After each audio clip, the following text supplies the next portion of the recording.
একবার রাধা ও কৃষ্ণ একসঙ্গে বসেছিলেন। তখন একটি মধুর মাছি রাধারানীর কানের কাছে গুনগুন করছিল। তখন শ্রীকৃষ্ণের এক সখা মধুর মাছিটিকে তাড়িয়ে দেন এবং বলেন মধু চলে গিয়েছে। তবে মধু শ্রীকৃষ্ণের নামও ছিল। আর এটা শুনে রাধারানী ভাবেন শ্রীকৃষ্ণ হয়তো চলে গিয়েছে। আর এটা ভেবে রাধারানীর চোখ থেকে অশ্রু বেরিয়ে আসে। আসলে রাধারানী মহাভাবে এতটাই লীন ছিলেন যে তিনি বুঝতে পারছিলেন না তিনি স্বয়ং শ্রীকৃষ্ণের পাশেই বসে আছেন। রাধারানীকে ব্যাকুল হয়ে কাঁদতে দেখে শ্রীকৃষ্ণ কাঁদতে শুরু করে। আর রাধা ও কৃষ্ণের এই প্রেম ভরা অশ্রু দিয়েই বৃন্দাবনের প্রেম সরোবর নির্মাণ হয়।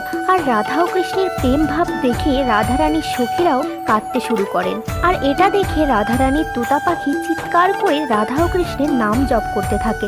তখন রাধা কৃষ্ণের চেতনা ফিরে আসে আর দুজন দুজনকে দেখে শান্তি পান। আর সেই প্রেম সরোবর বৃন্দাবনে আজও দেখতে পাওয়া যায়। রাধে রাধে।